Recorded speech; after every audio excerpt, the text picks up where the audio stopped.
Então, pessoal, boa noite novamente. Vamos entrar para a segunda parte da nossa entrevista com Luiz Felipe Weitz, doutorando em Direito da PUC-Rio, a respeito do seu trabalho de dissertação.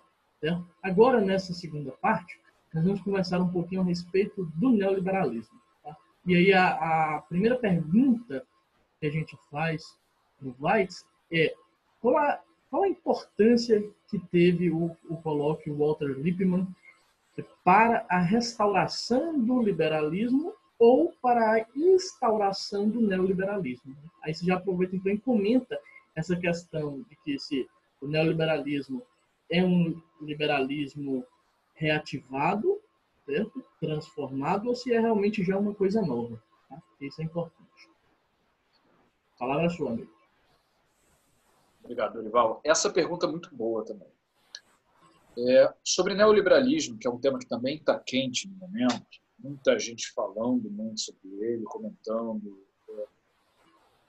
É importante esclarecer algumas coisas, algumas mitologias que ainda circulam. Por exemplo, quando eu falei de evangélicos, que muita gente pega os evangélicos e joga eles no mesmo saco, falar isso tudo é evangélico e não separa, que é neopentecostal, que é pentecostal, enfim. O neoliberalismo também.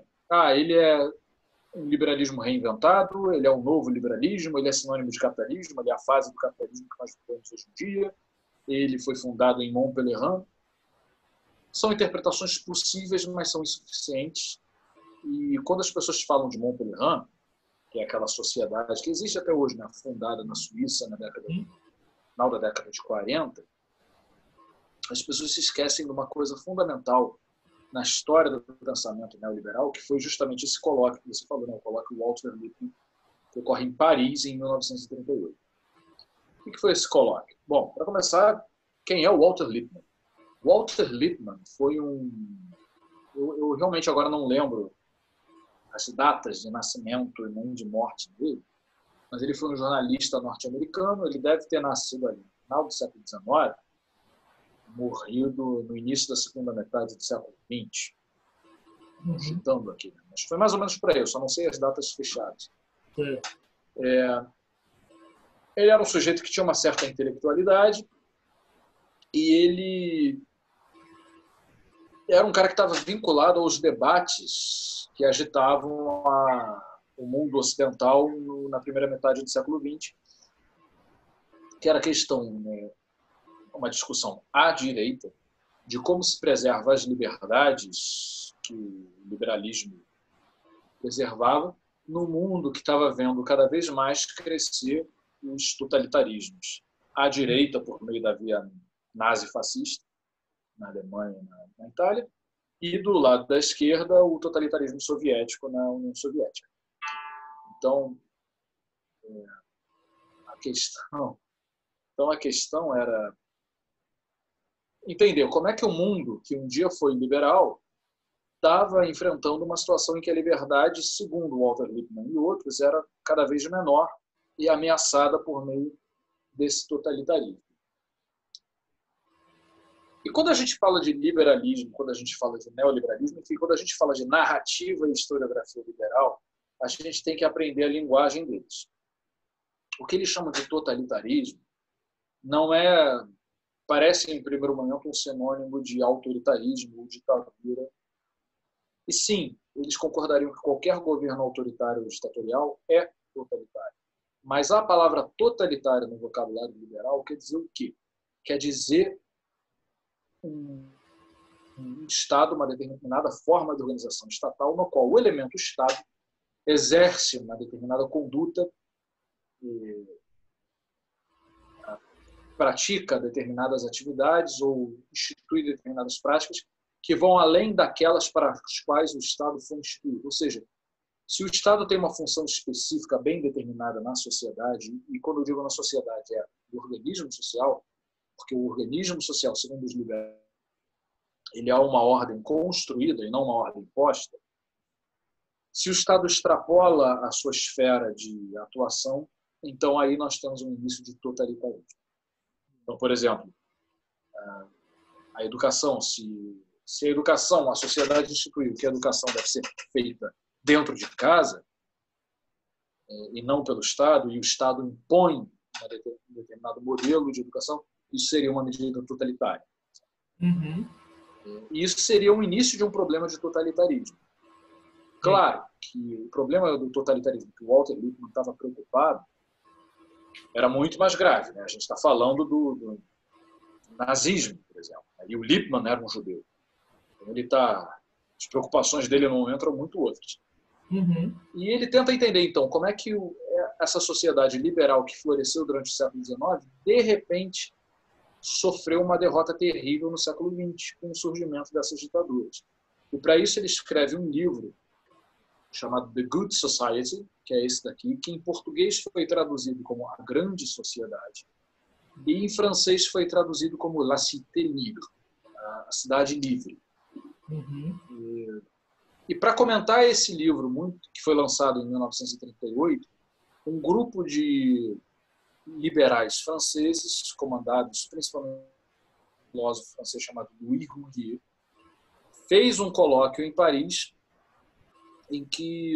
do qual participou o próprio Lippmann, mas também figuras que depois ficariam conhecidas dentro do cenário liberal, neoliberal, né, principalmente o Ludwig von Mises e o Friedrich Hayek.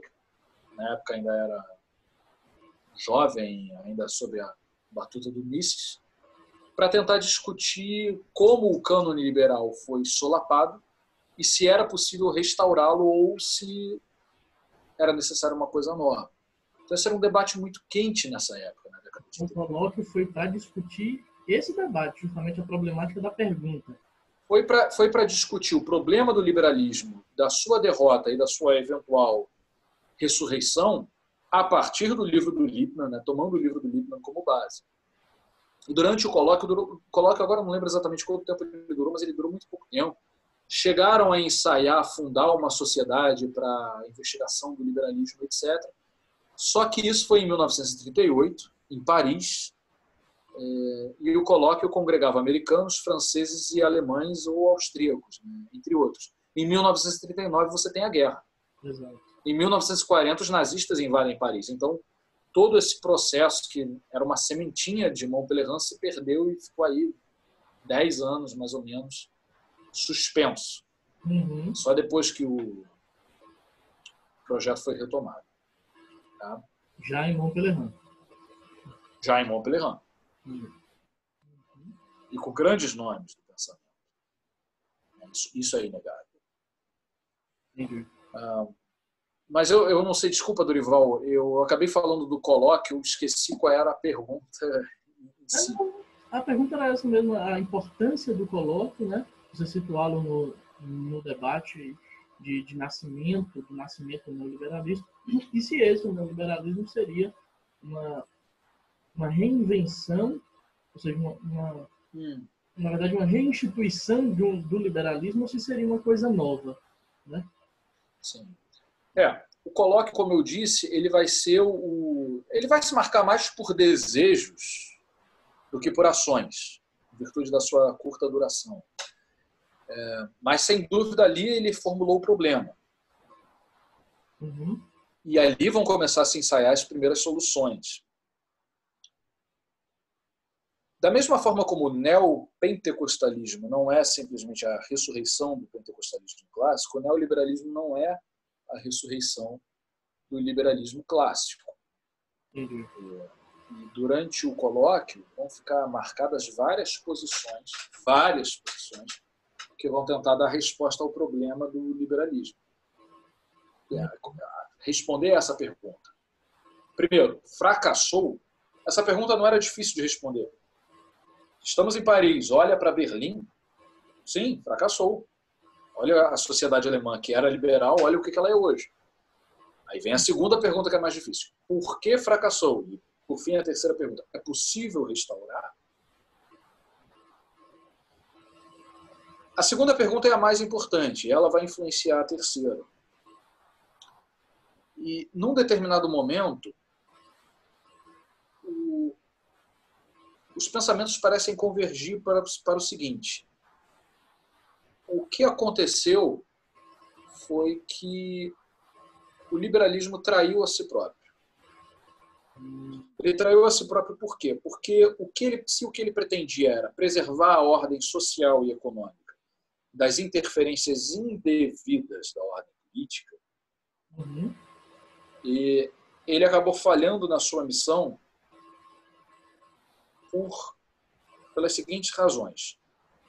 Ou porque ele não conseguiu proteger a ordem econômica e social dos anseios totalitários do Estado, e esse seria o caminho pelo qual Mises e depois Hayek iriam, ou porque ele acabou se transformando numa coisa extremamente dogmática, quase canônica, e perdeu, nesse caminho, a capacidade de se reinventar no curso da história.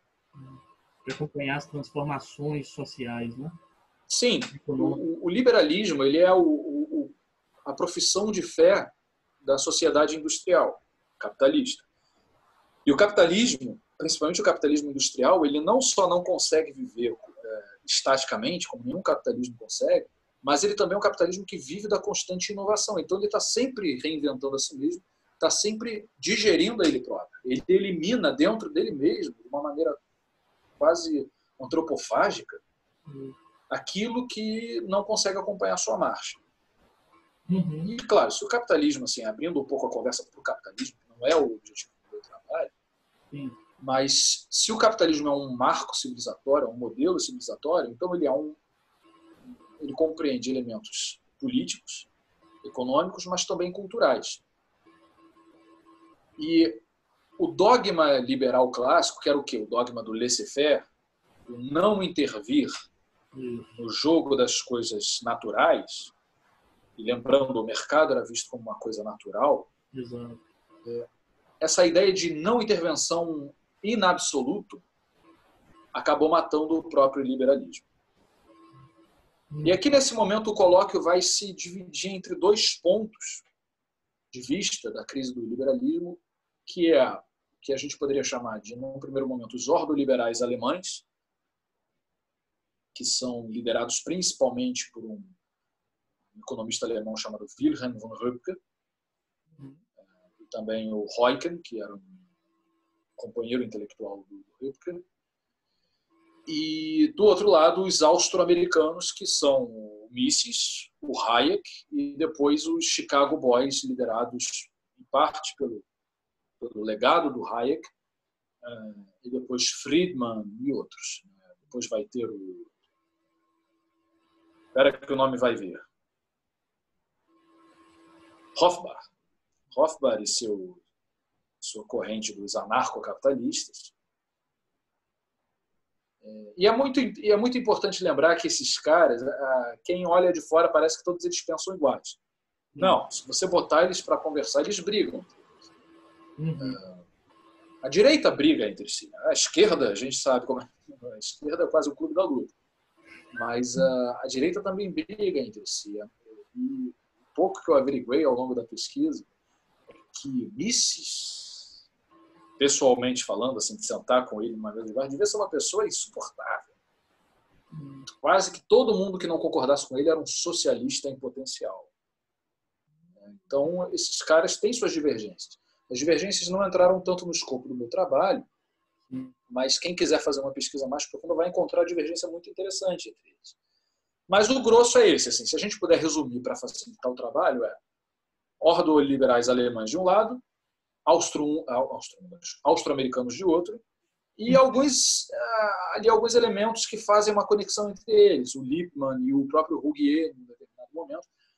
Mas o meu trabalho focou mais nos austro-americanos, principalmente o Mises e o Hayek. Aliás, principalmente o Hayek. Todos esses eu acho que foi pelo qual mais me interessei. E o que os ordoliberais entenderam? Eu vou resumir. O que trai o dogma liberal? É a incapacidade que a cultura liberal teve de dar respostas a novos sujeitos que emergiram do devir histórico. Então, se no primeiro momento o dogma liberal ele é formado numa sociedade pré-industrial, a industrialização trouxe novos sujeitos para o campo político. Os problemas. Quais sujeitos? Né? O proletariado. E isso é muito interessante, né? Ver como, até num certo momento, os ordoliberais e os marxistas vão andando juntos na sua narrativa histórica. Uhum. O proletariado não só como um produto do capitalismo, mas principalmente um produto do capitalismo industrial. Exato. Esse é o primeiro ponto. O segundo ponto no qual eles andam juntos é que, junto com a industrialização, você tem uma produção enorme da riqueza. Então, a riqueza que era produzida multiplicou-se a níveis nunca antes conhecidos, mas também a desigualdade da distribuição dessa riqueza também aumentou. Então, surge esse proletariado, que é filho da industrialização, e surge também a pobreza. O proletariado surge marcado pela pobreza, pela desigualdade social, que é também produto da industrialização. Uhum. E aqui vem outro ponto no qual eu acho que a direita e a esquerda, pelo menos as suas narrativas históricas, quando a gente fala de uma esquerda marxista, concordariam que nenhuma sociedade muito desigual pode sobreviver pacificamente por muito tempo. Quando a sociedade chega a um nível de desigualdade tão marcante e que se prolonga no tempo, ela rompe. E ela rompe sempre na base da violência. A gente vê sempre isso no Brasil. Né? Mas em 64, 2016, talvez 2013, talvez 2018, talvez. Bom, isso tudo é pano para outras mangas. Sim. Mas de 2013 até agora, né? Não, isso daí a gente pode aqui ficar a noite inteira discutindo. E é uma discussão muito rica. E eu gosto muito de discutir 2013 porque eu estive lá. Tenho muito orgulho disso. Mas, enfim, voltando aqui para o nosso escopo, a gente tem uma sociedade industrial com um proletariado extremamente pauperizado. Do outro lado, vem surgindo ao longo do século XIX, principalmente a partir da Primavera dos Povos, a ânsia da expansão da democracia para além das elites que dominavam o jogo político. Então surge uma pressão por parte de elementos mais populares, entre eles o proletariado, de falar, nós também queremos participar da política. Uhum. O problema é que não se soube, segundo os ordoliberais, abrir o jogo político, nem o jogo da participação econômica das elites que os dominavam para esse proletariado, na medida em que essa transição fosse, para usar uma expressão que eu odeio, lenta, gradual e segura. Uhum. De repente, as camadas populares e o proletariado, por serem muito pobres, queriam muito. As elites intelectuais e industriais liberais, para proteger o dogma liberal, ficaram apavoradas com o que aquela gente que de repente tinha direito de voto poderia fazer politicamente. E aí ficou uma briga. E como que se rompeu isso? Rompeu-se por meio do totalitarismo do Estado. Então essa seria a explicação ordoliberal para o surgimento de Hitler na Alemanha, de Mussolini na Itália, e também para o surgimento da Revolução Russa em 1917. Sim. Sobre essa questão da desigualdade que se prolonga no tempo e o rompimento da ordem social, isso daí você tem vários trabalhos. O meu favorito, que eu acho que é fundamental, é a grande transformação do Polanyi, do Karl Polanyi, que é uma coisa muito interessante, né? Alguns sabem disso, mas nem todo mundo sabe, mas o Karl Polanyi escreveu a grande transformação e era um marxista. E o irmão dele, Michael Polanyi, era um liberal que depois vai frequentar Montpellier.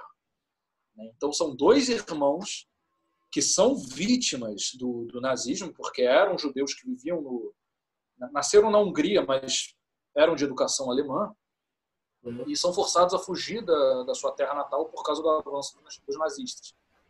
E aí vão buscar interpretar esse totalitarismo, cada um à sua maneira. Isso é muito interessante. E o livro do Polanyi é um must. Tem que ler. Quem quer entender esse problema tem que ler o livro do Polanyi, que é chatíssimo, mas é fundamental. Tá? Exato. E os ordoliberais, eles vão trabalhar com... claro, eles começam a surgir em 1938, né, que surge o proto-ordoliberalismo alemão, mas eles vão surgir com mais força após a guerra, num ambiente que o Foucault fala, e isso Foucault trata no Nascimento da Biopolítica, agora eu não lembro qual a aula, né, mas é de uma jogada sensacional, que é a jogada assim, que a gente poderia chamar de Ground Zero. A guerra acabou. Nós destruímos a Europa. A Alemanha está dividida. É preciso reconstruir tudo. Reconstruir o Estado, mas principalmente reconstruir a economia. E os ordoliberais vêm com essa jogada assim, né? A economia deve ser reconstruída conforme um plano. Aqui está o plano, como se fosse um grande manual. E o Estado tem um papel a cumprir. E o Estado tem que ser forte para cumprir isso. Para outras coisas, o Estado não pode ser forte. Então, essa ideia assim, que nós temos que o neoliberalismo é a morte do Estado, não é bem por aí. Pelo menos não no ordoliberalismo alemão. Curiosamente, né, só de curiosidade, o Foucault fala que, enquanto surge na Alemanha o ordoliberalismo alemão por meio da escola de Friburgo, surge também uma necessidade de reinterpretar a Alemanha e o próprio marxismo na escola de Frankfurt, que são relativamente contemporâneos, bem relativamente, e buscam dar soluções diferentes para o mesmo problema. Destruído tudo, como recomeçar. Mas tudo bem. Para fechar, né, o que seria o que faria a liga metálica do ordoliberalismo é: o Estado deve garantir o cumprimento do plano econômico, que aí o Höpke e o Royke dividiam entre ordem econômica e ordem da economia. A ordem da economia era o plano estatal que o Estado garantia na ordem econômica. Então, por exemplo, a gente pode pegar na Constituição, a gente tem lá da ordem econômica. Eu sou péssimo com artigos, mas é o 270, eu acho. Eu não lembro de artigo de cor. Não, 270 nem existe, 170, eu acho. Enfim, agora 170, eu acho. É 170, 270 nem existe. Não sei por que eu não discuti isso.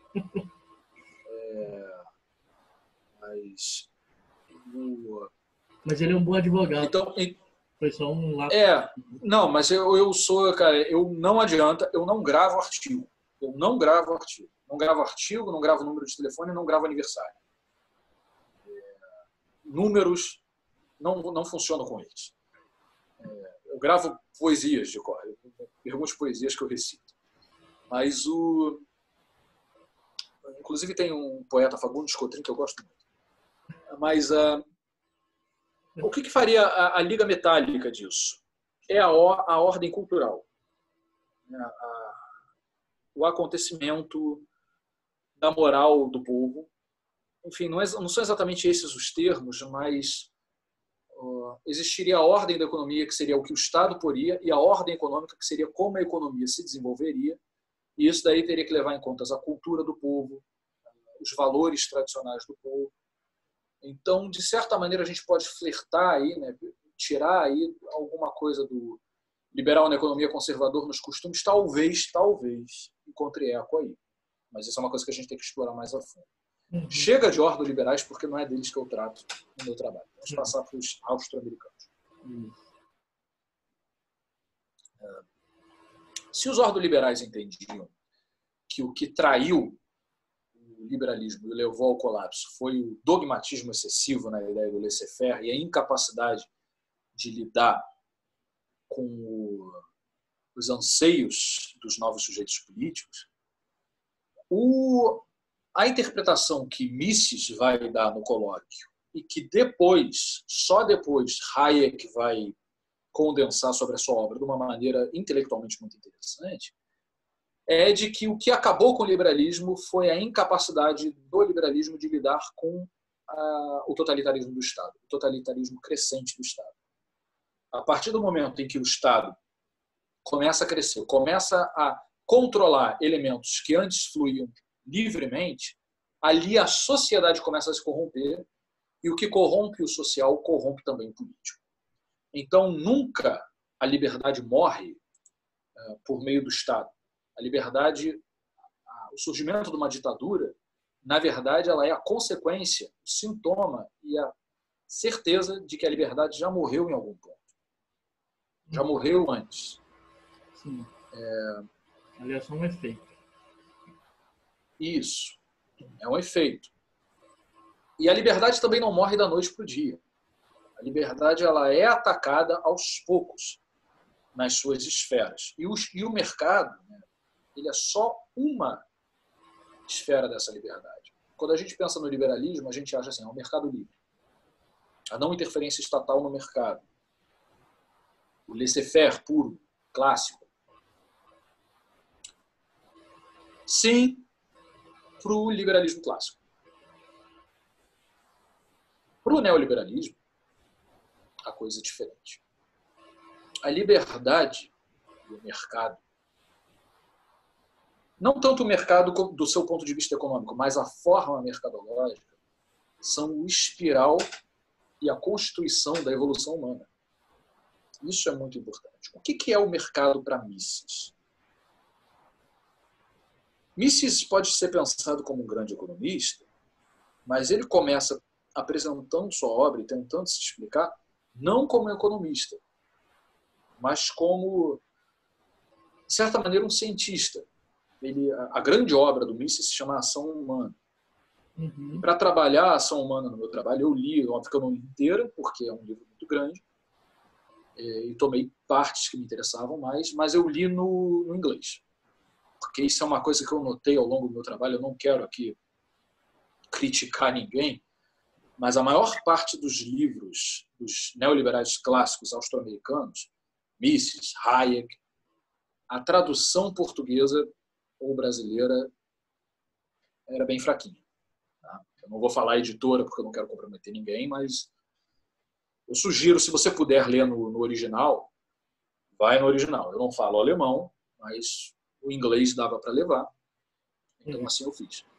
E a ação humana, o Mises abre falando justamente que ele, antes de falar de economia, ele vai falar da praxeologia, que é o estudo da ação humana, que inclusive dá nome ao livro. E o que é essa praxeologia? É entender como o homem forma as suas decisões e pratica as suas ações. A todo momento, nós estamos praticando ações, consciente ou inconscientemente. E toda a ação que nós praticamos, a gente pratica, daquelas ações que são conscientes, claro, a gente pratica objetivando um determinado goal, um determinado objetivo. Só que a nossa ação, quanto aos seus objetivos, ela pode ser dividida em duas. O objetivo, claro e simples, aquilo que eu vi, os que eu posso conseguir ou não, mas ela sempre tem uma sombra que a gente não necessariamente consegue enxergar no momento que a gente pratica a ação, que é a sua consequência, os seus efeitos colaterais, que a gente não controla. Por quê? Porque quando eu faço uma determinada ação no campo das coisas, a minha ação vai ecoar e pode influenciar ações futuras. Sabe? Sim. Então, por exemplo, a gente pode imaginar um trilho de trem que de repente chega a uma bifurcação. E no momento, se eu controlo os trilhos, eu posso controlar para onde que aquele trem vai, se ele vai para a direita ou se ele vai para a esquerda. É só eu girar a alavanca. E se eu boto o trem para ir para a esquerda, o que eu estou fazendo? Eu decidi, o trem vai para a esquerda. E ele foi para a esquerda. Mas, lá na frente o trem pode encontrar outras alavancas e que eu não vou conseguir controlar.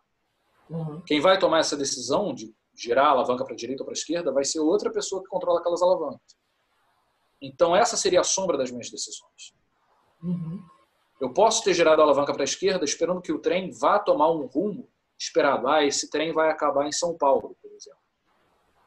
E não, lá na frente ele vai enfrentar uma outra bifurcação que vai levá-lo para Campinas. E além disso, se eu girei para a esquerda, eu estou negando ao trem um monte de outras possibilidades que estavam à direita. Exato. Então, a ação, claro, ela tem um polo que a gente consegue ver, mas ela também tem um submundo que não está evidente no momento que a gente toma a ação. E essa ação repercute, às vezes, na ação de outros. Se eu girasse para a direita, o cara que controla a alavanca que fica mais à frente à esquerda nunca teria a possibilidade de tomar aquela ação. Porque ele dependia da minha ação. Exato. Então, o que a gente tem? A gente tem um processo que compreende ações racionais, conscientes, mas com consequências às vezes imprevisíveis. E é desse grande universo da imprevisibilidade das nossas ações que outros sujeitos participam consequentemente das nossas ações. Isso vai formando...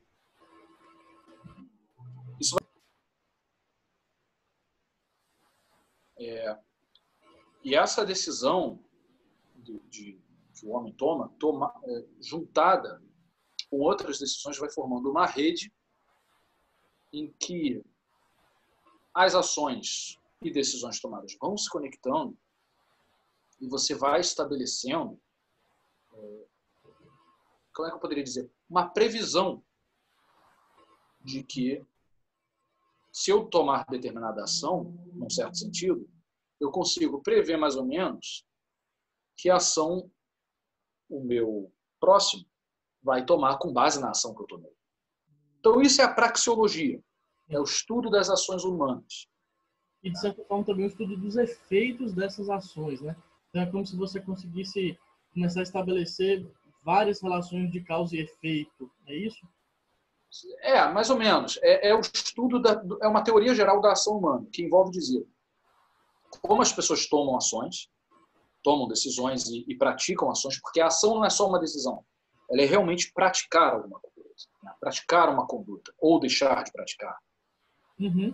Então, é o estudo assim, de como as pessoas tomam decisões e empenham suas ações, e também como tomar ações e decisões com base nas ações e decisões dos outros. Então, é isso. Assim, um estudo geral da ação humana. Como os homens se comportam. Quase uma psicologia experimental. Uhum. Chega a ser quase interessante até. Você parar para pensar... Não, é sério. Você parar para pensar numa teoria econômica construída sobre uma coisa quase psicológica, que é o que marca a economia neoliberal. Exato. Não é mais aquele marco neoclássico, o desequilíbrio somente, e da busca incessante por um equilíbrio, que é uma coisa que o Mises vai falar, aliás. O tempo de equilíbrio acabou. Não existe equilíbrio. O desequilíbrio é uma constante. Uhum. E isso é uma coisa fundamental. Desequilíbrio e desigualdade são coisas fundamentais para entender o pensamento neoliberal, pelo menos austro-americano. Uhum. Tá? E o lance é você... Mas então é isso. Né? Porque não tem como tirar esse desequilíbrio, essa quase espécie de caos da jogada, né? Não existe. Não existe equilíbrio, porque sempre alguém vai ter mais que o outro, em termos materiais, e também porque as pessoas são diferentes. Elas pensam de maneiras diferentes. Elas tomam decisões diferentes.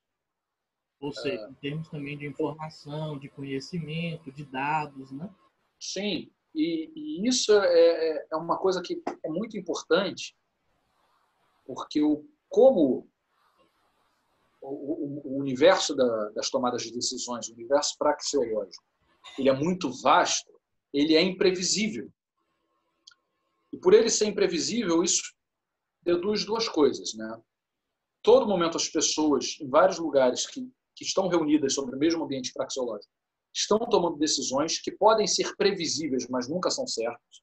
Eu acho que fulano, se eu fizer isso, fulano vai fazer aquilo.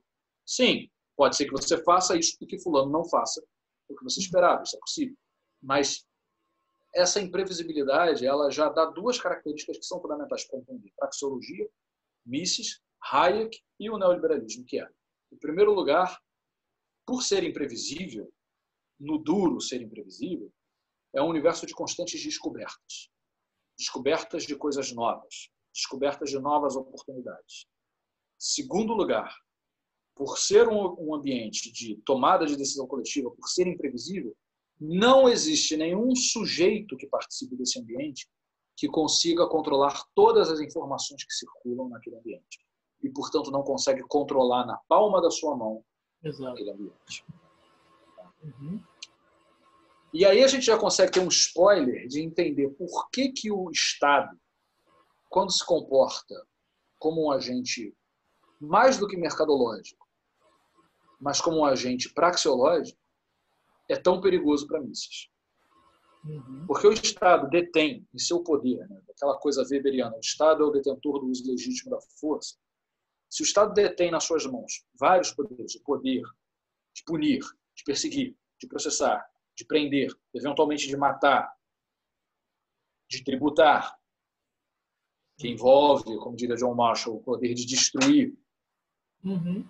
Quando o Estado detém esses poderes que os outros agentes mercadológicos ou praxeológicos não costumam manter, ao menos que você seja um mafioso, ou coisa do tipo, o Estado está numa posição de desigualdade que lhe dá vantagem, e se ele presume determinar o curso daquilo que não pode ser determinado por nenhum agente praxeológico, ele acaba por o quê? Por destruir a própria ordem, na medida em que ele impede que as informações se encontrem. Exato. Exato. Ele impede a livre formação da escolha. Ele mata a liberdade. E aqui eu já dei um spoiler enorme, até para adiantar um pouco a nossa conversa, para não ficar uma coisa muito engessada.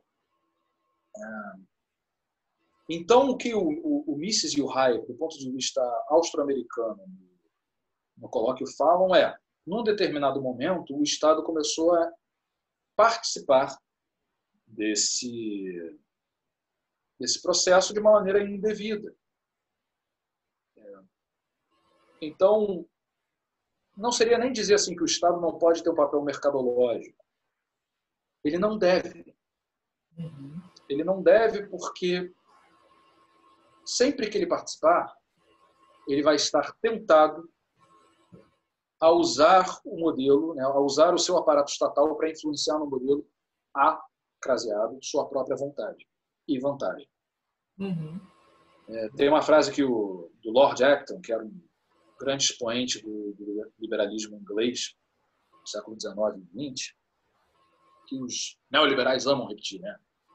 O poder sempre corrompe, o poder absoluto corrompe absolutamente. Os anos vibram. Exato.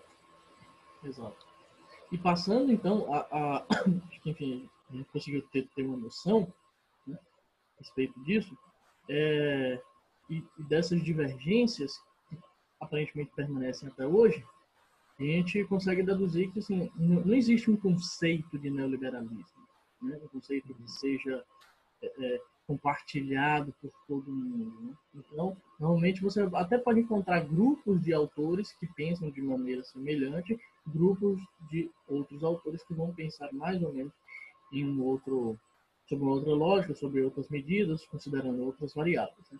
Então, dada essa inexistência de um conceito compartilhado, né, pelos pesquisadores de todo o planeta, né, de todas as regiões do planeta, você acha que isso prejudica ou até mesmo facilita, contribui positivamente para esse processo de construção hegemônica dessa racionalidade neoliberal no mundo? Bom, eu acho que depende. Depende de várias coisas. Depende, por exemplo, se você olha a construção do neoliberalismo do ponto de vista dos neoliberais, ou a construção do neoliberalismo do ponto de vista daqueles que pretendem combatê-lo. O pensamento neoliberal ele é um pensamento bastante diversificado. Como todo pensamento diversificado, ele tende a sofrer fissuras intelectuais dentro dele. Foi aquilo que eu contei do Mises. O Mises, ele tinha gente que ele jogava no mesmo time que ele não suportava. Mas, então, claro, eles têm suas divergências, mas isso mostra que, apesar das divergências deles, eles conseguem construir um consenso de modo a implementar algo no mundo material. É o que a gente está vendo aí. O que a gente viu nos anos 80 com a dobradinha Reagan-Thatcher, o que a gente vê no Brasil hoje em dia. Eu não vou falar assim que o Brasil vive um full neoliberalismo. Oi, desculpa. O que a gente viu no Brasil no início dos anos 90 também. Sim, também. Mas ali era outro Brasil. Sim. E eu acho que assim, a gente nunca viveu. Acho que quem fala assim, o Brasil hoje é uma nação neoliberal. Não, sabe? Vai ver o que eram os Estados Unidos nos anos 80. Vai ver o que era o Chile de Pinochet. O Chile foi o laboratório. Tem um livro sobre isso da Naomi Klein, que é... Meu Deus, agora esqueci o nome. a doutrina do choque, the shock doctrine. Isso aí, choque doctrine. Polêmico, né? Não é exatamente uma coisa muito acadêmica, mas vale a pena ler para entender um pouco como foi esse laboratório neoliberal no Chile. E eu acho que o Brasil, hoje em dia, ele constrói, né, o neoliberalismo. As coisas não vêm prontas, nada vem pronto, né?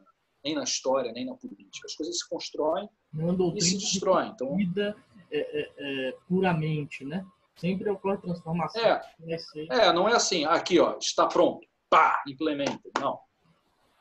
Então, hoje em dia, a gente tem que parar para se pensar o que se está construindo no Brasil hoje e o que se está destruindo. Então, vivemos uma sociedade neoliberal? Não. Mas está se construindo coisa neoliberal? Sim, sem dúvida alguma. E não é só na economia, isso é muito importante no neoliberalismo, expandir para além do simples pensamento econômico. Se você olhar, vamos usar uns exemplos. O Futurice, do Ministério da Educação, o que é ele, se não o debacle, eu odeio expressões francesas, da educação pública universitária de qualidade, para você abrir o espaço para a educação privada. A verve do empreendedorismo, que eu vou contar para você, assim, quando eu tinha 11 anos, eu estudava numa escola, e isso foi em 2004, que tinha aulas de empreendedorismo. Essa ideia de construção de um sujeito empresarial em 2004. 2004? Lula presidente, sim. Outras coisas que eu também não posso falar, até porque eu não tenho capacidade técnica para falar, mas apesar de ler muita coisa sobre, que são as consequências do neoliberalismo para a nossa constituição psicológica.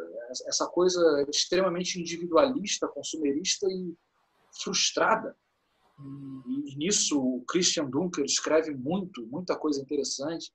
Mas agora mesmo, né, a gente está chegando no Dia das Mães e eu estou vendo uma propaganda, eu não lembro direito como é que é, mas a mãe dá um tablet para o filho, compra um tablet, né? Acho que a ideia posso estar enganado, mas a ideia é a mãe comprar um tablet para dar para ela, de presente de Dia das Mães, que é para ela poder dar para o filho jogar e não ficar enchendo o saco dela. Então, né, falar alguma coisa assim na propaganda, dê um presente para si mesmo, para que você possa dar para ele, para você ter um dia das Mães, para você ficar sem seus filhos não te encherem o saco. Então eu pergunto assim, né, para que ter filhos? Exato. Sabe? E essa coisa assim, né, se nós não temos mais tempo para brincar com os filhos, então a gente usa o tempo com o quê? O que está tirando o nosso tempo com os filhos? Eu não sei, eu não sou pai ainda. É só uma coisa. Isso, então, assim, é uma coisa... O neoliberalismo, entre eles, parece bem solidificado. Eles estão vindo aí. O Corona, e a gente pode falar do Corona depois, ele já mostrou que já forçou essa locomotiva a reduzir um pouco a marcha. Mas do ponto de vista de quem combate,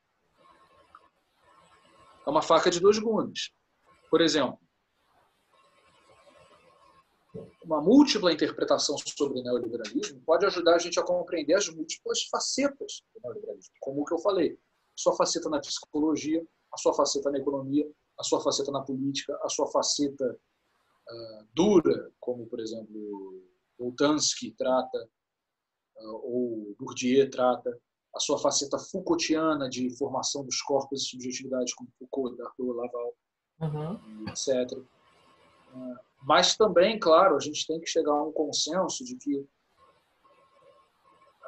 uma coisa estudada sob a égide das ciências sociais é sempre poliédrica.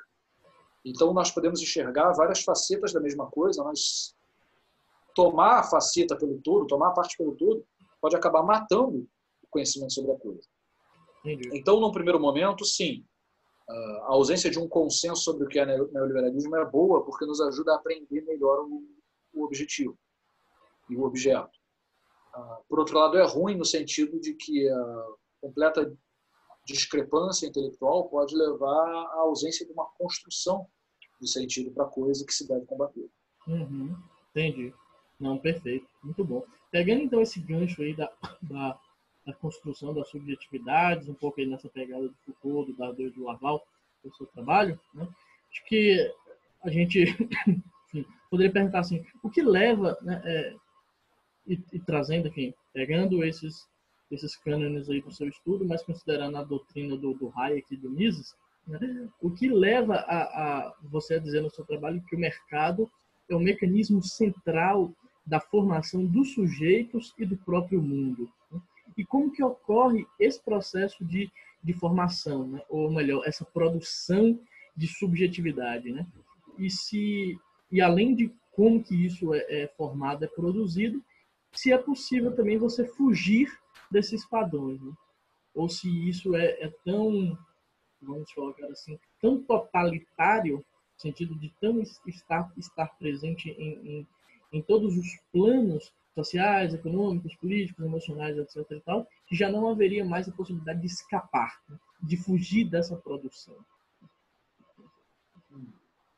São várias perguntas aí, todas muito interessantes. Talvez vamos começar pelo final.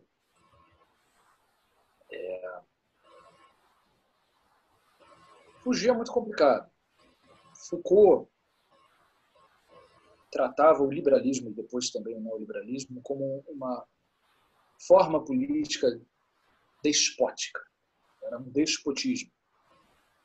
O que é o despotismo no sentido Foucaultiano? Ele é um espaço de formação de verdade que vai reger todas as relações subjetivas que dali decorrem e que não admite contrariedade. Não pode ser contrariado, porque a verdade é absoluta e é o primeiro motor imóvel do qual nós temos que partir para construir as relações sociais. Uhum. No liberalismo, era a economia. No neoliberalismo, é o mercado. Como eu disse já antes, não é sinônimo de economia. O processo mercadológico, que é aquele processo praxeológico do Mises, ele vai além. Quem dá forma intelectual mais bem acabada para ele é o Hayek, numa série de escritos. O Hayek ele é muito conhecido pelo seu The Road to Serfdom, né, o caminho para a servidão, mas ele tem outros escritos que são muito interessantes, que ajudam a fechar melhor o pensamento austro-americano, inclusive sobre Mises, em que ele afirma o seguinte: bom, para começar, o Hayek ele teve uma educação esmerada. Ele estudou filosofia, na verdade ele nem era economista de formação. Ele foi gostar de economia quando ele conheceu Mises, mas ele antes estudou filosofia. E ao estudar filosofia, ele pôde pegar um material filosófico para explicar a praxeologia missiana como um projeto do homem e da história humana. Partindo dos gregos, o Hayek diz que a sociedade, todos os processos fenomenológicos que existem, obedecem a 3 categorias principais. Physis, que são os processos, geralmente os processos naturais, que são aqueles sobre os quais nós não temos controle, nós estamos completamente subjetivos. Nomos, que são resultado das convenções humanas, criados pelos homens, controlados pelos homens, sobre os quais os homens têm seu total controle. E taxis, que são processos que começam a partir da convenção humana, porém, uma vez postos em prática, o homem não tem mais controle, pelo menos não mais controle total sobre eles. Então, eles não são coisas naturais, são criações humanas, mas uma vez criadas, meio que ganham vida própria e obedecem à sua própria lógica. As ações humanas podem eventualmente afetá-lo, mas nunca controlá-lo totalmente. Então, nomos seriam as convenções sociais a partir da deliberação pura e simples. E taxis é produto da ação humana, pode ser produto da deliberação, mas vem essa vida própria. A partir dessa categoria taxis, Hayek consegue explicar melhor como funciona a praxeologia e o processo mercadológico iniciando. Começa com uma ação, mas que pelos reflexos, pelos efeitos colaterais dessa ação, ele vai pulverizar por entre os outros agentes que vão tomar parte naquela ordem e que, com as suas ações específicas, vão dando um rumo mais para cá, mais para lá, o trem vai para a esquerda, o trem vai para a direita, porém não conseguem controlar o destino final do trem. Imagina que o trem não tem maquinista e o trilho é infinito. O trem vai percorrer o trilho para sempre. É como se fosse um jogo, quase. E justamente por que nós não conseguimos controlar esse jogo, pelo menos totalmente? Porque a gente nunca tem completa certeza de qual é a ação que o outro vai tomar e o outro tomando a ação dele, qual o portal de outras ações para outros sujeitos que ele vai abrir. É um processo que não tem fim. E a gente não tem controle dessas variáveis. Né? Oi, desculpa? E a gente não tem o controle dessas variáveis. Né? Sim, não temos controle. Mas o que vai acontecer é o seguinte.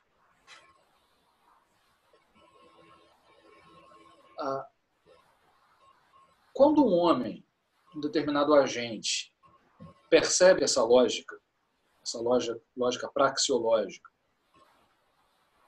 e que o mundo se abre para ele como um grande leque de oportunidades, esse sujeito começa a refletir melhor sobre a sua conduta e começa a entender, a partir da praxeologia, o funcionamento do mundo das decisões. Então ele vai passar a estudar as decisões dos outros e pautar as suas decisões a partir delas. Em outras palavras, ele vai entender que o sucesso ou fracasso dele no cumprimento de seus objetivos, e em termos econômicos esses objetivos são materiais, depende do estudo da praxeologia e da observação das condutas dos concorrentes. E a partir disso ele descobre que o sucesso dele depende somente dele. Ele pode escolher o caminho praxeológico e isso vai dar mais chances a ele de sobreviver ou pelo menos atingir seus objetivos. Ou ele pode continuar jogando ao léu, ao sabor das ondas e ter uma vida um pouco mais aventureira, porém nos seus prós e nos seus contras. Quando um homem aqui, sem querer ser machista, mas quando um sujeito toma essa atitude, ele passa a se ver responsável pelos seus próprios prazeres e pelas suas dores e, a partir dos prazeres e das suas dores, medir se está no caminho certo ou errado. Então, quando um homem se vê responsável por si próprio, ele passa a olhar o jogo praxeológico e percebe que quanto mais cristalino for esse jogo, mais ele consegue suprir as suas necessidades ou os seus luxos, se ele estiver numa posição confortável ou desconfortável. Eis que surge o Estado, jogando o jogo praxeológico. Quando o Estado surge, ele imediatamente, isso é inevitável, ele corrompe esse jogo. Ele corrompe esse jogo porque ele pode surgir, por exemplo, com uma política social de falar, bom, dada a injustiça social, dada a desigualdade social, é fundamental que eu intervenha para garantir pelo menos uma justiça mínima que seja. E aí, algumas pessoas podem falar assim, não, vem com aquele argumento assim, não dá para você dar o peixe, tem que ensinar a pescar. Essas pessoas são pobres porque elas ou são preguiçosas, isso é um argumento, ou elas não sabem as regras do jogo praxeológico e têm que aprender, ou elas sabem, mas elas são burras ou não querem. Então, você não pode tirar de quem está ganhando e dar para eles.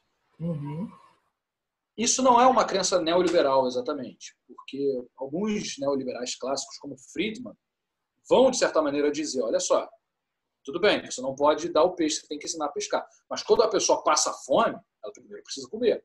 Então, para a pessoa participar do jogo econômico, ela tem que ter um mínimo econômico. Então, de certa maneira, alguns programas que hoje alguns neoliberais brasileiros chamariam de socialistas, na verdade, têm origens na escola de Chicago. E, claro, o pobre ele pode participar do jogo econômico. Deve, inclusive, porque, segundo os norte-americanos, é a única chance que ele tem de sair da pobreza. Mas se ele for um miserável, ele não tem condição nenhuma. O miserável não quer participar de jogo econômico. O miserável não quer ser rico. O miserável, antes de tudo, ele quer comer. Ele quer sobreviver. Esse é um ponto interessante. Oi? Ele quer sobreviver. Ele quer comer hoje para amanhã poder se preocupar em sair da sua situação de miséria. Uhum. O segundo ponto é o seguinte: quando o Estado intervém, ele bloqueia o fluxo natural de informações, então ele impede a formação da livre consciência do sujeito praxeológico. O Estado pode impedir que determinada informação ou não chegue, ou chegue de uma maneira corrompida, ou chegue exaltada, enfim. Uhum. Tinha mais uma coisa que eu queria falar sobre isso. Estou tentando lembrar, mas era sobre a constituição do sujeito. Bom. Sim, lembrei. E quando como esse sujeito se pauta pelos seus prazeres, pelas suas dores, se vê como um empresário de si mesmo, porque a sua conduta é de uma forma empresarial, ela não visa fazer o bem, ela visa trazer um retorno para si mesmo, preferencialmente um retorno positivo. Quando o Estado surge, ele pode afetar essa conduta, conforme eu disse. Então, o Estado não deve intervir na economia, porque ele afeta a formação da decisão mercadológica, da decisão praxeológica. Então, o Estado, a destruição do Estado, num primeiro momento, ela parece uma condição para que o jogo econômico praxeológico aconteça. Sim, em termos práticos isso é verdade, mas em termos teóricos isso é muito interessante. A diminuição do Estado, que o neoliberalismo tanto fala, não é, em termos teóricos, a sua causa, mas a sua consequência. Porque quando o jogo praxeológico flui bem, não se precisa mais do Estado. Ou pelo menos não tanto, e não na questão social. E assim, eu acho que essa pergunta que você fez é muito ampla, é muito difícil de responder, mas eu tentei sintetizar. Claro que existe mais detalhe na dissertação, se eu for falar de tudo, vai. Não dá para falar de tudo. Mas acho que da forma como você está falando, pelo menos para a gente aqui que leu, né, enfim, a dissertação toda, a gente está conseguindo já traçar também aqui o caminho na nossa cabeça. Então, tá fluindo. E aí, então, já entro numa outra pergunta, que é: o Mises, ele centra seu pensamento em torno da ação humana, né? E dele deriva que o homem racional e calculista é capaz de enxergar no mercado um universo de possibilidades e aventuras, né? Como, segundo ele, o Mises, é possível maximizar essas possibilidades de sucesso, né, dentro desse jogo aí que você está comentando? Olha,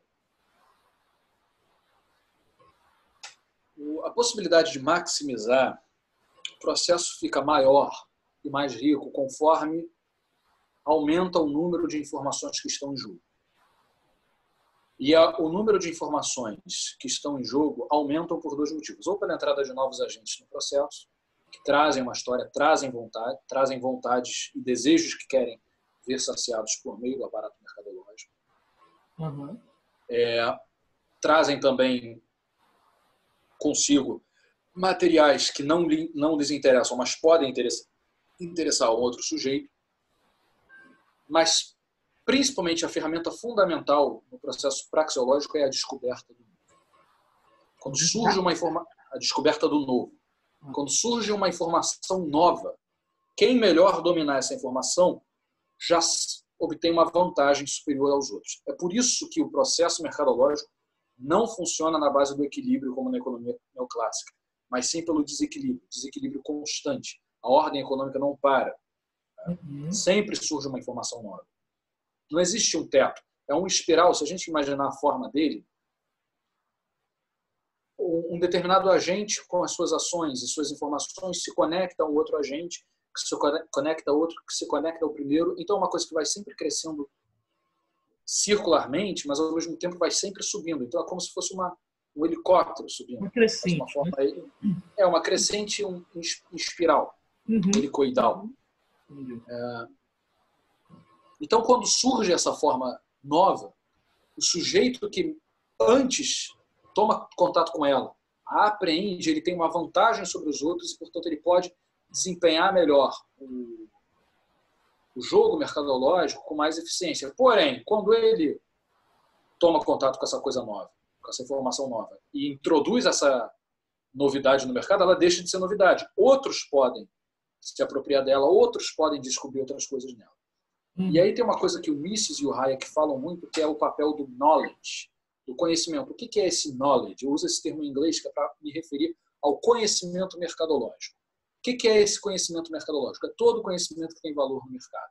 Todo conhecimento, toda informação, toda prática que você obtendo te dá vantagem sobre os outros. Então, o conhecimento clássico, ele deixa de ser de tanta serventia se ele não tiver uma dimensão prática para o mercado. Ele tem que valer Eu dou uns exemplos mercado, né?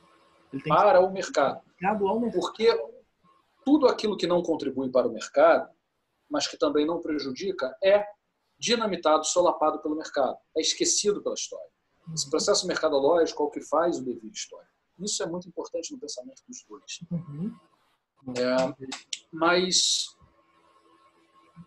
o que é um knowledge, portanto? Conhecimentos de arte são knowledge? Podem ser se você for um marchand, se você for dono de uma galeria de arte. Se você for um advogado, então é só tempo perdido.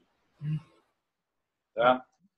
O conhecimento tem que ser prático. O domínio de uma ação, de como fazer, o que fazer, como tomar decisões melhores e mais eficientes. Isso pode remeter a gente a uma das coisas que eu vejo como um sintoma cultural do neoliberalismo, que é a era do coach. O que é o coach? Qual é o sentido dessa expressão? É o treinador. Então, não é o professor, é o treinador. O que não te ensina algo novo, mas o que te desenvolve uma habilidade. O que te dá uma vantagem sobre os outros. Como se manter tranquilo e falar bem para quê? Pela pura oratória? Não. Para conseguir mais clientes, para impressionar melhor um juiz. Para que você jogue melhor esse jogo de adquirir bem-estar que o mercado te oferece. Né? E como você, consequentemente, maximize e potencializa esses seus ganhos, né? Essa sua geração de valor, de bem-estar, de saúde, de felicidade. Né? E tudo pode ser knowledge, desde oratória a conhecimento de cerveja artesanal. Tudo vai depender do ramo mercadológico no qual você está jogando. Exato. Então é pela aquisição do conhecimento, esse conhecimento técnico e proveitoso mercadologicamente falando, que o sujeito se constitui. Então, pelo que você está falando, então, a vida toda do sujeito, né, ela passa a ser moldada pelo mercado. Né? Da hora que você acorda, da hora que você vai dormir, você vai estar ali sempre ligado, né, a esse mercado. Né? Todas as suas ações vão estar direcionadas, vão estar focadas e com esse objetivo de trabalhar melhor naquele espaço, de produzir melhor, de produzir mais, com mais eficiência, certo? Então, assim, parece que não tem muito espaço para, sei lá, se você quiser aprender filosofia, mesmo que aquilo não seja inútil para o seu jogo mercadológico, é basicamente perda de tempo. Sim. Se não tem função mercadológica, é perda de tempo. Por quê? Por dois motivos. Primeiro, uma coisa pragmática, não dá dinheiro. Dá dinheiro? Não dá. Então, não serve. Segundo lugar, como eu disse, se o mercado ele é a mola propulsora do devir histórico, se não contribui para o mercado, não contribui para a civilização. Então, filosofia clássica pode ter tido sua contribuição. Eu não conheço nenhum neoliberal que fala isso, mas eu não duvido de encontrar alguém falando isso aí pelas ruas de Copacabana. De que a filosofia clássica pode um dia ter contribuído para alguma coisa. Hoje não contribui mais para nada. E, beleza. Em que sentido é possível a gente dizer que o mercado garante, em última medida, a liberdade humana? Né? Quer dizer, então, que só há liberdade no âmbito das trocas econômicas? Né? Isso não seria reduzir a ação humana a uma das suas dimensões, sendo que, na verdade, existem outras? Existem outras dimensões, sem dúvida, mas em primeiro lugar, o Mises, quando ele escreve a ação humana, ele escreve aquilo com um determinado objetivo, que é justificar um determinado modelo, uma determinada ideia. E como eu disse, ele não parte inicialmente da economia, ele parte dessa coisa chamada praxeologia. Uhum. Então ele está falando, a partir da redução do homem a um agente que faz escolhas, ele está tentando fundar várias coisas. O dever histórico, a teoria econômica, a nova teoria econômica, o eventual modelo político, que, na minha opinião, tende à não política. Porque política é aquilo craseado a não política, a negação da política.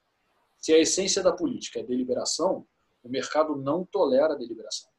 Por quê? Porque o mercado é despótico, ele é o espaço formador da verdade. E você não pode deliberar sobre as verdades mercadológicas, porque se, conforme eu falei, do ponto de vista misiano, o mercado é despótico, ele é o espaço de troca de opiniões e ninguém consegue controlar todas as informações que ele corre, do ponto de vista hayekiano também não pode se controlar o mercado por um processo político, porque ele não compõe nomos, ele compõe táxis. Uhum. Então, a política e a deliberação política são típicas das modificações do universo de nomos, das convenções humanas. O universo de táxis não obedece só a isso, ele obedece a várias variáveis, algumas variáveis que nem são evidentes prima facie, algumas variáveis que não são evidentes de forma alguma, estão além da nossa compreensão. Sim. Entendi. Entende? Não, perfeito. E agora, considerando um pouco do cenário atual, né, esses tempos pandêmicos aí do Covid-19, a gente está vendo que nos países centrais capitalistas, ou seja, a gente não está falando de uma periferia capitalista do mundo, certo? A gente está falando de uma América Latina. Claro, tem países aqui também, certo? Que estão agindo assim, como por exemplo a Argentina, mas a gente ali está falando de uma Europa da vida, né? Especificamente a Alemanha, de um próprios Estados Unidos, certo? Que estão tomando certas medidas que aparentemente não coadunam, não compactuam com o que a gente conhece, né, de neoliberalismo, né? Que é, por exemplo, estar investindo o Estado pesadamente na salvaguarda da economia, seja dos bancos, seja dos microempreendedores, seja dos médios empresários, seja também na vida direta, né, da população, das famílias. Né? E isso certamente vai gerar déficits fiscais enormes, né? Como já tem estudos sobre isso. Então, nesse sentido, considerando esse cenário, você acha que você pensa, se é que você já pensou sobre isso, que o que vai resultar do neoliberalismo após essa pandemia, né? Ou seja, se ele vai sair mais forte, se ele vai sair mais fraco, se é que a gente vai sair da pandemia também, enfim, não sei. A primeira coisa é saber como nós vamos sair dessa pandemia.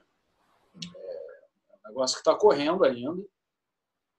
Eu espero rever essa entrevista daqui a alguns anos com certo alívio. Meu Deus, eu fiz isso no tempo do corona. Mas nós não sabemos como nós vamos sair da pandemia, nem quanto tempo a pandemia vai continuar entre nós e nem qual é o estrago que ela vai fazer. O filme ainda não chegou no final. Uhum. A questão dos estados centrais, dos estados tipicamente representantes do neoliberalismo, voltarem atrás, diz respeito a uma coisa evidente. O neoliberalismo não dá certo.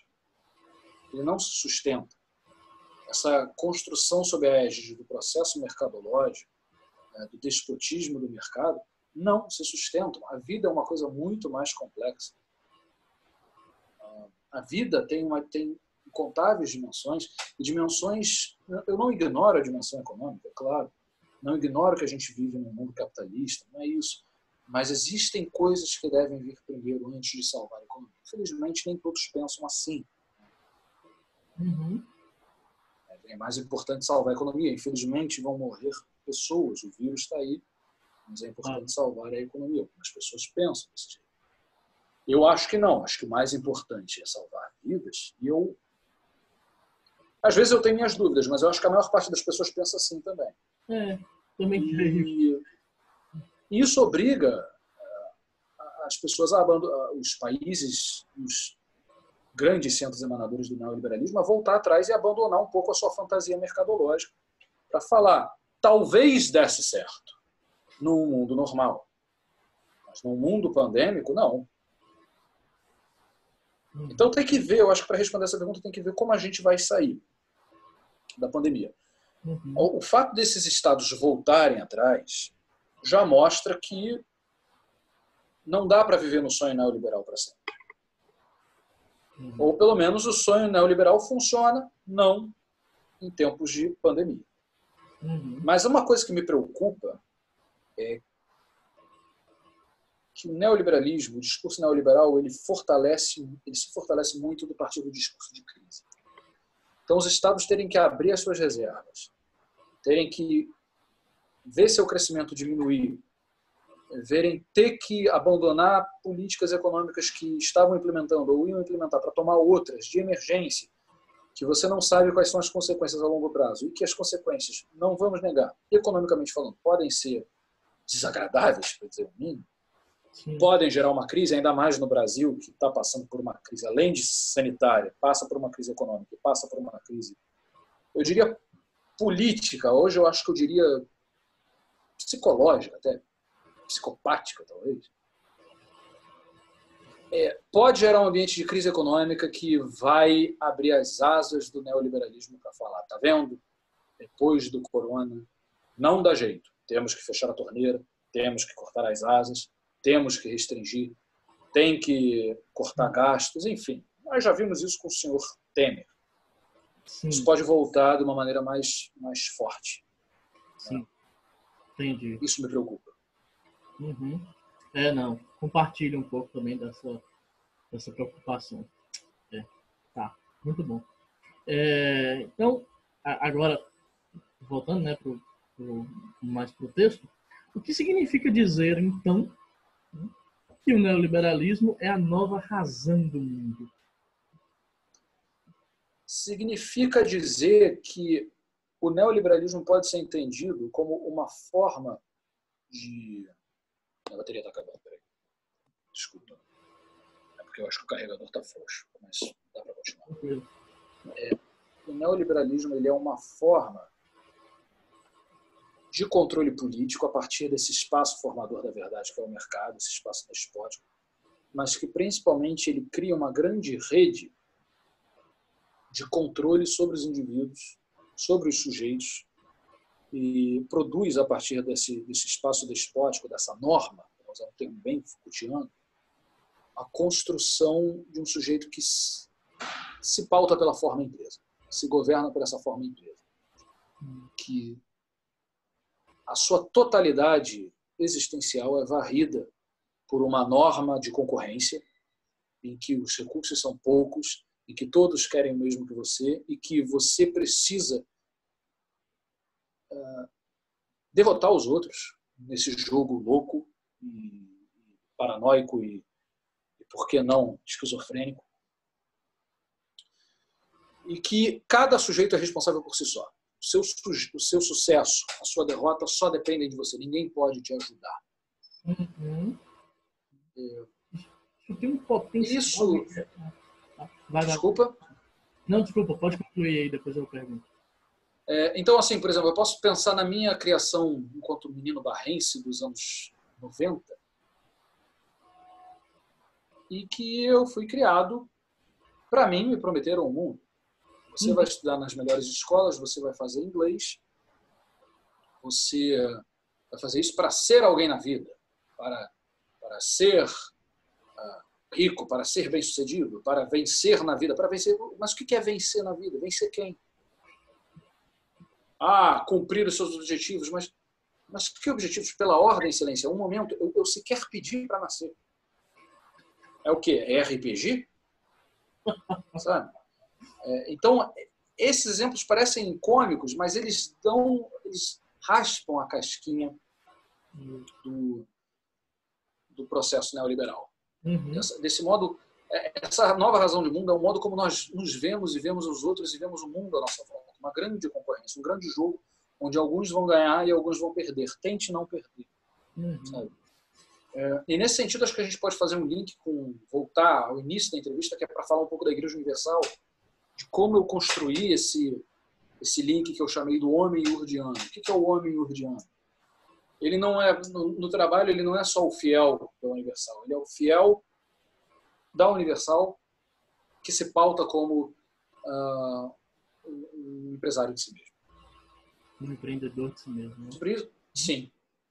A gente teria que falar de algumas características da Igreja Evangélica. Eu acho que a entrevista está ficando um pouco longa e eu não vou conseguir falar de tudo. Então, ficar uma coisa enfadonha. Se você quiser sintetizar, pode... Eu vou ter que sintetizar. A questão é o seguinte. Se a gente voltar à questão da guerra espiritual, da guerra santa, aliás, perdão, e da teologia da prosperidade, a gente vai ver que o mundo está dividido, o mundo espiritual e material está dividido numa eterna guerra entre Deus e o diabo, em que alguns ganham, alguns perdem. Uhum. E a pessoa pode jogar no campo de Deus ou pode prejudicar o campo do diabo conforme o quê? As ações que ela toma. Conforme as ações do quê? As ações que ela toma e as escolhas que ela faz. Sim. Isso volta lá na raiz velha anabatista do neopentecostalismo. Uhum. Ser salvo ou se perder é uma escolha. Sim. Então, o homem urdiano, ele vai na igreja e ele pensa o quê? Eu quero mudar de vida. Mas o que é mudar de vida? Eu quero abandonar o pecado, eu quero abandonar o vício, eu quero abandonar a droga. Sim, existe isso. Uhum. E a Igreja Universal tem um trabalho interessante de recuperação de viciados em drogas. Sim, muito de interessante. alcoólatras. Isso é importante falar. Durante o meu trabalho, eu não quis nem elogiar e nem prejudicar a igreja. Eu quis ser neutro. Peguei a Igreja Universal, botei ela em cima da mesa e dissequei. E foi. Mas isso é importante. me Até incomoda. Só te cortando aqui um pouquinho, tem uma nota pessoal nos princípios metodológicos, no início, mesmo antes de iniciar o capítulo 1, que o pesquisador, que o nosso amigo Vax vai falar, ele deixa isso bem claro. Né? Não é para prejudicar ou enaltecer a religião ou até mesmo a Igreja Universal. Né? A questão aqui não é essa, nem enaltecer ou prejudicar o neoliberalismo. Menosprezar. É uma pesquisa.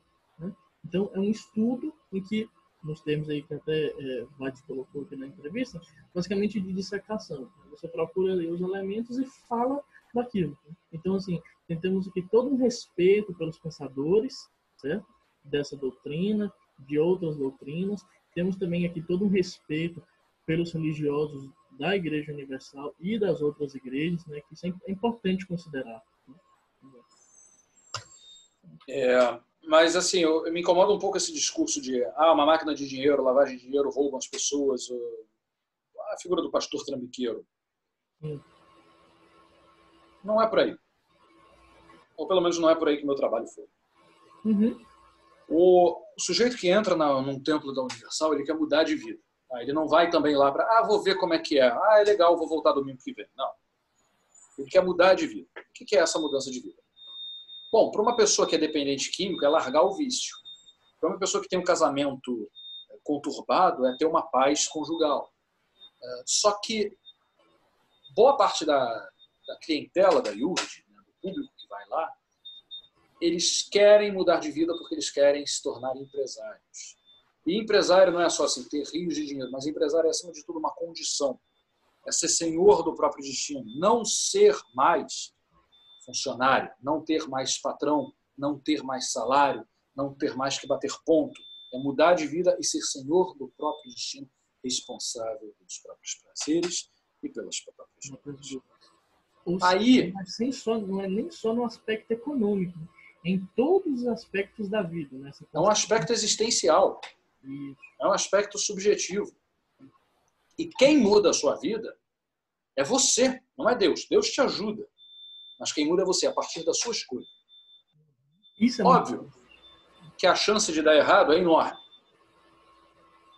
Mas Deus capacita. É só você correr atrás. Só que você não vai correr atrás rezando, falando como o Bispo Macedo fala várias vezes. Ah, Senhor, tem misericórdia de mim. Não. Deus quer alma corajosa. Quer que faça por onde? Então, você tem que ter uma fé de verdade. Você tem que ter uma fé de vitorioso. Você tem que entender como é que funciona o mundo para, a partir desse conhecimento, poder fazer seu jogo e prosperar. Então, a primeira coisa que você tem que saber, como funciona o mundo? A Bíblia mostra claramente que existe a guerra espiritual. Primeiro ponto. Disso você pode deduzir as seguintes coisas. O diabo está aí e quer te atrapalhar. Uhum. Deus está aí e quer te ajudar. Mas Deus gosta das pessoas ousadas. Como que você mostra a sua fé? De duas maneiras. Ética da vitória e fé inteligente. Fé inteligente envolve abandonar a fé arcaica de pura oração, de pedir não, envolve correr atrás e envolve também provar a sua fé. Fazer aquele ato de coragem que eu falei, fazer o seu dízimo, ir até a fogueira santa, mostrar que você tem fé. Se você duvidar, é porque você não tem fé. A dúvida é do demônio, e aí você tem que fazer o quê? O descarrego, o exorcismo. Não necessariamente o exorcismo. O exorcismo é quando você realmente está com o demônio, aí a coisa é mais complicada, né? Aí é aquela coisa teatral, para dizer o mínimo. Mas o descarrego, ele é tirar os sintomas mais brandos do demônio na sua vida. Que é isso? A dúvida, alguma coisa que está te incomodando. Então, a Igreja Universal tem uma liturgia também que fortifica simbolicamente o que ela prega. E incute nos sujeitos esse catecismo. O público dela também mudou muito. Né? Se antes era uma população mais de baixa renda, suburbana, hoje você tem grandes empresários. Ela tem um discurso mais próximo dos empresários. Ela mudou muitas vezes o seu discurso. Algumas coisas não mudaram, mas muitas coisas no discurso da igreja mudaram. E eu acho muito interessante, se alguém quiser entender o discurso e as transformações do discurso da Igreja Universal, eu sugiro que comece não tanto como ela entende Deus, mas principalmente como ela entende os seus demônios. Como o papel do mal, do demoníaco, mudou no catecismo iordiano. E, nesse sentido, o trabalho do professor Ronaldo de Almeida, da Unicamp, é fantástico. Tem vários trabalhos sobre isso, mas o principal é o trabalho dele chamado A Igreja Universal e seus Demônios. Fica a dica. Tá. Inclusive, participou da minha banca. Excelente, participou. Depois você me passa a referência do trabalho que a gente passa. Mas aqui a gente já pode ver quais são os links entre o homem neoliberal e o homem iordiano. Em primeiro lugar, um sujeito que é a mesma coisa, que é prosperar economicamente e ver esse economicamente transcrito em consumo. Segundo lugar, ele se vê como um sujeito que ele é responsável pelo seu próprio sucesso. Terceiro lugar, ele verifica que o seu sucesso depende da sua postura, da sua ação, que a sua ação depende da tomada de determinados pontos que são conhecimentos que valem a pena, que podem ajudá-lo, o knowledge. E aí, nesse ponto, você vai buscar o knowledge aonde? No espaço formador da verdade. E aí o homem iordiano ele tem uma natureza dúplice, né? Porque ao mesmo tempo que ele é neoliberal, mercadológico, ele é um cristão, ele é um fiel. Então ele entende que ele está submetido a Deus, que criou o céu e a terra, criou todas as coisas. E aí esse é o pulo do gato. Se, de um ponto de vista cristão, o despotismo é divino, porque Deus criou as coisas e dele emana a verdade, e de um despotismo, de um ponto de vista neoliberal, mercadológico, o mercado é o déspota, é onde se forma a verdade, para juntar tudo e formar a teologia do homem iordiano, Deus criou todas as coisas e nos prometeu as bênçãos. materiais, porque o mercado é a forma que dá rumo à vida. E a teologia e a mitologia cristã da Bíblia, eu não falo aqui mitologia menosprezando, eu falo no sentido de ser uma mitologia, né? Ser um conjunto simbólico e mitológico, é passível de ser interpretada mercadologicamente e, mais do que isso, só é passível de ser interpretada mercadologicamente. Sob o ponto de ser interpretada mercadologicamente, não é um fenômeno só evangélico, neopentecostal. Existem setores na Igreja Católica que fazem essa interpretação.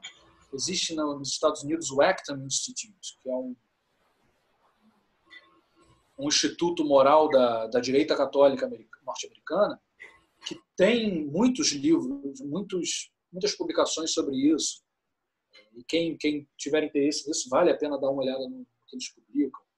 Existe, a gente sabe, a gente acompanha aí vários movimentos da nova direita brasileira que têm elementos católicos dentro deles. E esses elementos católicos são moralistas, são reacionários, mas são também muito vinculados à ideia do mercado e do empreendedorismo. Basta uma pesquisa rápida sobre as publicações do Instituto Plínio Corrêa de Oliveira, que é herdeiro da TFP, que estão na política, que estão no Palácio do Planalto, que tem conexão com a direita que tomou o poder em 2018. Tudo isso se fecha. É claro que o meu trabalho não pretendeu ser exaustivo. Imagina, uma dissertação de mestrado. Como eu disse no início, tem muita gente boa pesquisando sobre isso. Mas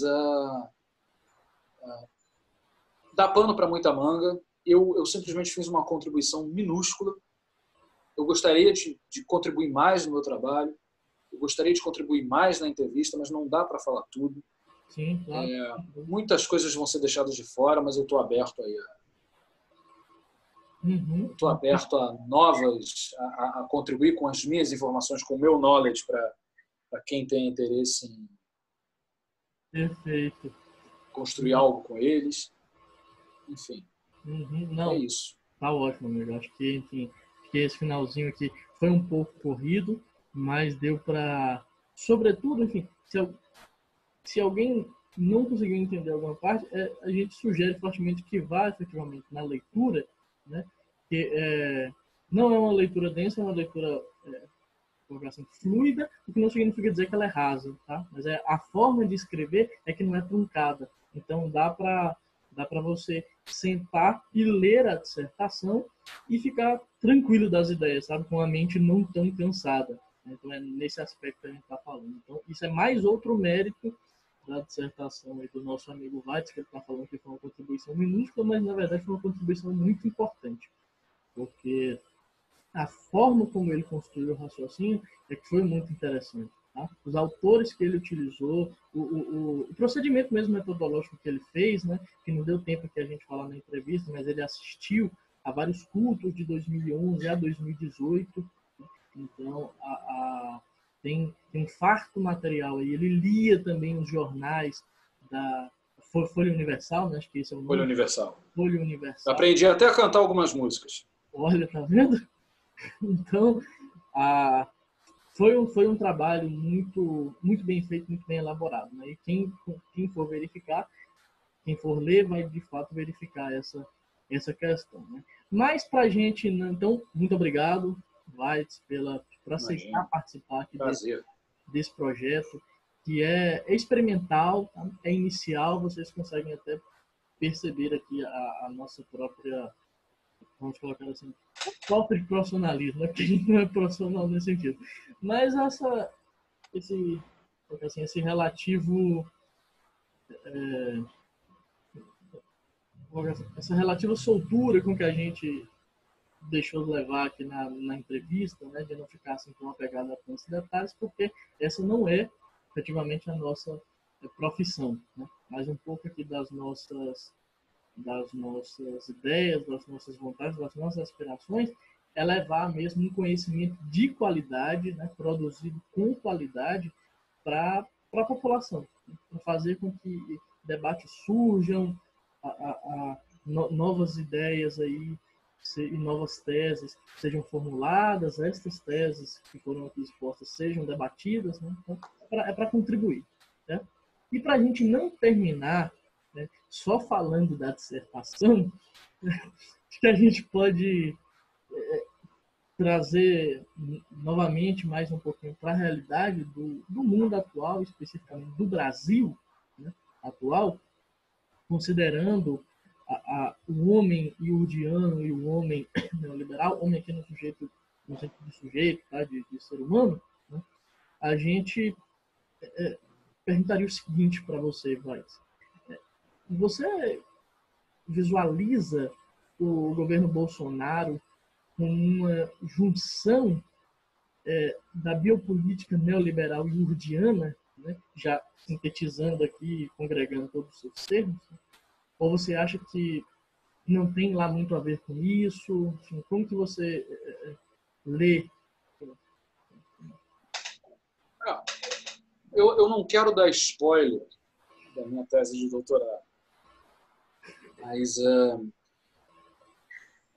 e tem umas complicações aí no meio, porque, por exemplo, uma questão temporal, o governo Bolsonaro está acontecendo aí. E eu acho até que a gente poderia dizer que houve 2 governos Bolsonaro. O primeiro, que foi até o coronavírus, e o segundo, que virou uma coisa louca. Assim, o flerte com autoritarismo foi outra coisa. Né? E é um governo complicado. Tem várias coisas aí que você pode questionar. Ainda somos uma democracia? O que é esse flerte com o autoritarismo? Que Manuel Castells tem a falar sobre isso, mas enfim.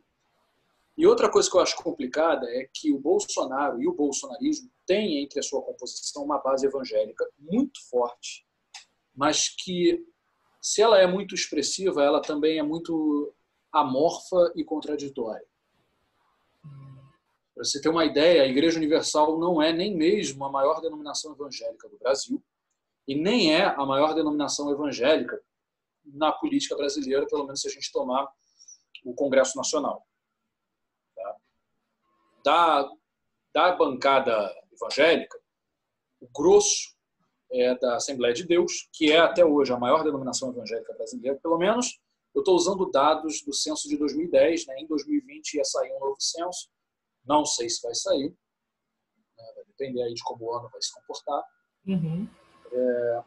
Mas a Igreja Universal, antes de falar da Universal, concluindo um pouco sobre os evangélicos na política, eles são uma base muito forte do governo. Só que, e eles todos se uniram em 2018, com algumas raras exceções que votaram no Haddad, algumas lideranças evangélicas progressistas, porque elas existem, é importante lembrar delas. O grosso dos votos evangélicos foram para Bolsonaro. Inclusive, se a gente olhar o voto por religião, tomando matéria religiosa no segundo turno, os evangélicos votaram em peso no Bolsonaro e os únicos grupos religiosos em que o Bolsonaro não foi eleito, houve mais votos para o Haddad, foi nas religiões de matriz africana. Quando eu disse religiosos, não foi para menosprezar eles, claro que não, eles são uma religião, mas porque também foram os ateus e os agnósticos, que não são religiosos, por isso religiosos. Mas do grupo religioso propriamente dito, só nas religiões de matriz africana e entre os ateus e os agnósticos é que o Bolsonaro foi derrotado. E existe uma coisa fantástica em todo momento em que há uma aglutinação, que quando muita gente se une num objetivo comum, eles geralmente conseguem, mas como eles são muita gente, começam a surgir as discrepâncias e aí a coisa começa, ou pelo menos pode começar a degringolar. Uhum. Isso ainda não está acontecendo nos evangélicos, mas eles têm divisões internas entre eles. Todos os evangélicos vão ser contra, por exemplo, aborto e casamento entre pessoas do mesmo sexo.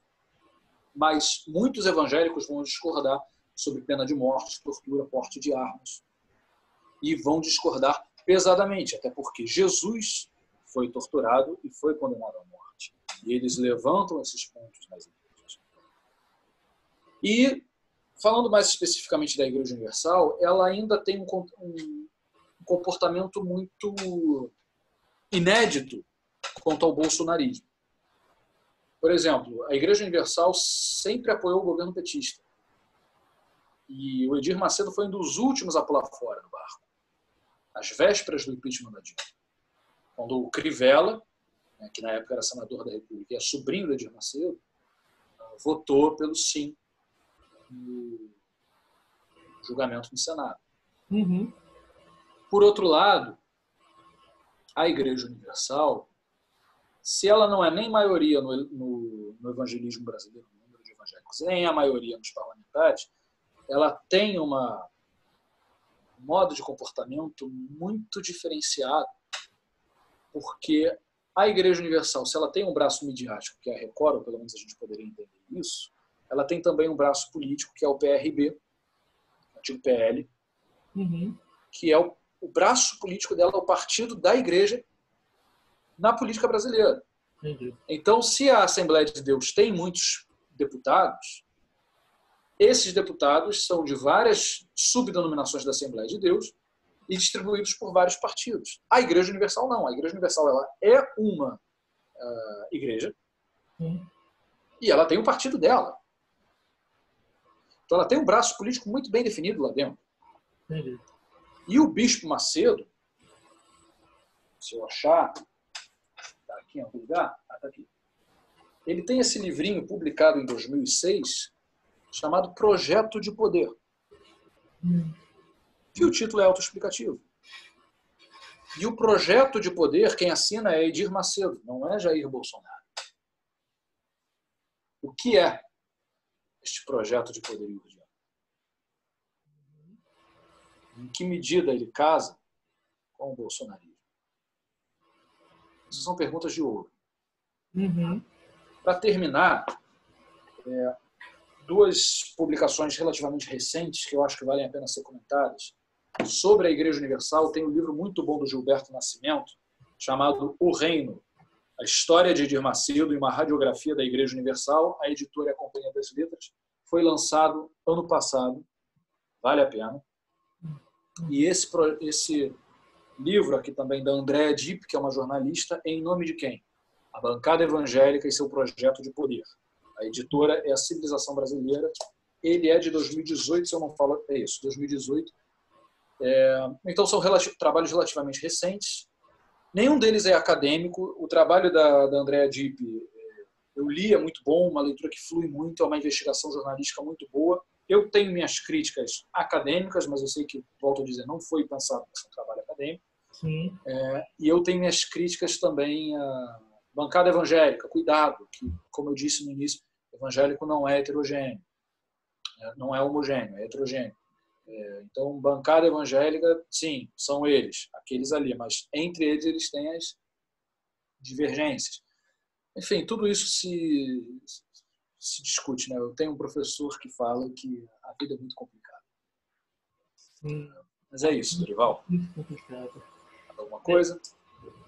É isso, Vlad. Muito obrigado. Tá? Novamente, É isso. participação, muito sucesso na vida acadêmica. Enfim, espero que você continue nos brindando com bons livros, com boas teses, com bons escritos. Tá? E o canal está aí, aberto, disponível para você. Sempre que você quiser comentar algum texto, algum assunto, a gente pode marcar, certo? Assim, sem problemas, sinta-se em casa mesmo, porque afinal você faz parte aqui também do obrigado. Da discussão.